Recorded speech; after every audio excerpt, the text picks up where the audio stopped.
6 years ago, the Honda Corporation decided to create a whole new sport. It took the three-wheel motorcycle known as an all-terrain vehicle, or ATV, which had been around since 1970 as a farm and utility vehicle, and spent tens of millions of dollars to market it as a plaything the whole family could use out in the woods, on dirt roads, and in the desert, away from the hustle and bustle of street traffic. In just 5 years, the four leading motorcycle manufacturers, all Japanese, sold 2.5 million of them in this country alone. The trouble is that during an ATV's average lifespan of 7 years, there is a 1 in 3 chance that the ATV will carry its rider to serious injury or death. That, according to the Consumer Product Safety Commission. Government experts say it is by far the most dangerous vehicle on the market today. It's my lucky day. These early ATV commercials made them look like safe family fun with thrills and chills for good measure. In this commercial, children fly through the air on machines that can go 40 miles an hour. In this one, a man becomes a better father to his son by getting him an ATV. Since we started riding, I've realized something. Kelly doesn't know much about the generation gap. And neither do I. That's what hooked Fred Cooperstein, a chance to get even closer to his two sons, who were 9 and 11 years old. I was fooled, and I think intentionally so, by Honda. The ATC was sold as a family toy. What they ought to do is require them to put a big sticker right down on the gas tank where you can't miss it, with a big skull and crossbones in black. It's very vivid. It says, "This machine may kill your son." Cooperstein taught his sons how to ride the ATV, and he taught safety, insisting they wear helmets for protection and that they ride at a slow speed. It wasn't enough for his son David. He wasn't drinking. He wasn't going fast. He was probably within 300 yards of where I was standing when it happened. And that machine turned upside down and pounded him on his head. It did it. Cooperstein put David in his pickup truck and rushed him to the hospital. We got there in about 10 minutes and brought him in the emergency room. And about an hour later, they came out and told us that he was gone. And I don't care what Honda says, that Honda killed him. The type of accident that killed David Cooperstein is all too common.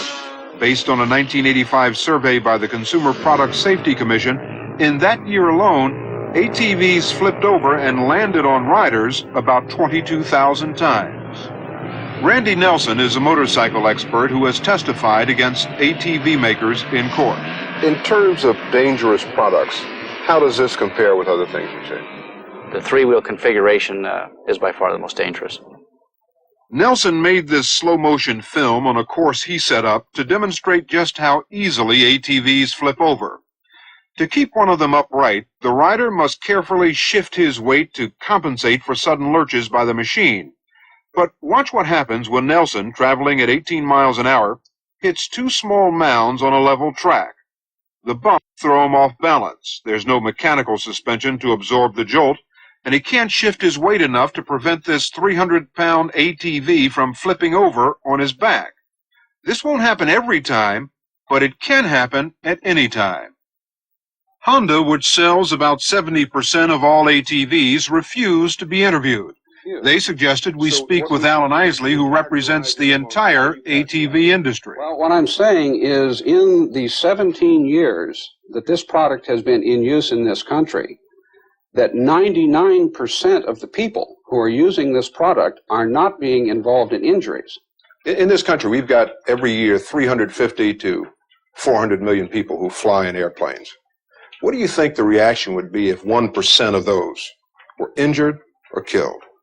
The reaction would be to ask either the industry or the government or the users of that product to induce a safety program to improve that record, and that's exactly what we're doing. If you had 1% every year in airplane accidents, they'd close these airports. That's what they do. They'd ground these planes until they found out what was wrong with them. According to the Consumer Product Safety Commission, 1 of every 20 ATVs is involved in death or injury each year. and children are victims more often than adults.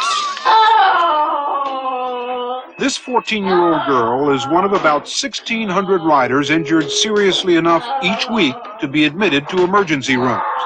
She survived a head injury, but in the past 5 years, more than 600 riders, nearly half of them children, have died in ATV accidents.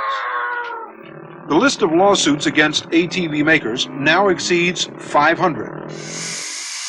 One of them was filed by the mother of Wendy Molitor. Wendy was 9 years old when she hopped on the back of an ATV.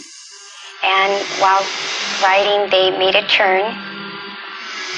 And when they turned, the ATC flipped over. And it landed on Wendy, and it broke her neck.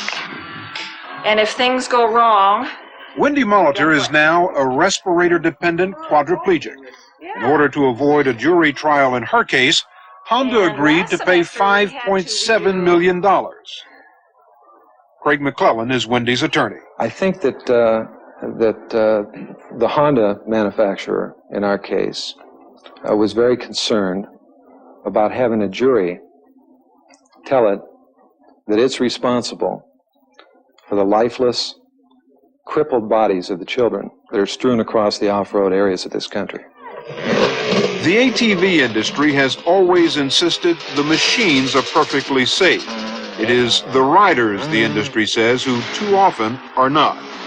In fact, many riders do misuse ATVs. There are those who drink. This is safety at its best. Riders who drive beyond their ability, and riders who carry passengers. This man's wife, by the way, is pregnant. But 2 years ago, the Consumer Product Safety Commission began a study to determine if most accidents were caused by driver misuse or by the machine itself. Ann Graham was appointed to that commission by President Reagan. We've found that under normal circumstances, these machines tip over. It's a case of normal and foreseeable use, not misuse. Not misuse. Not misuse. But it's safe to say that what you're saying is that the machine itself is not stable. It has particularly with the three-wheelers, they have a high tendency to tip over.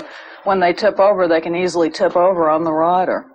We asked Alan Isley of the ATV industry about the study made by the Consumer Product Safety Commission. The injury information that they have gathered in the last 2 years has shown that there is a large degree of misuse of the product, of use with alcohol, of use by children on adult machines, of use on public roads, or use with passengers. Do you think in most of these cases the injuries are the result of misuse by the person riding the machine? That has been the majority of evidence that has been gained in a 2-year study by the CPSC. I don't know how they come to that conclusion. It simply isn't the case.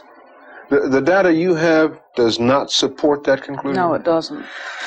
Experts say the most dangerous thing about the three-wheel ATV is turning it. It's not enough just to turn the handlebars. The rider has to shift his body weight and tilt the machine off balance. It's a risky maneuver, especially on bumpy, uncertain terrain. And even at slow speeds, many grown-ups and children never master it.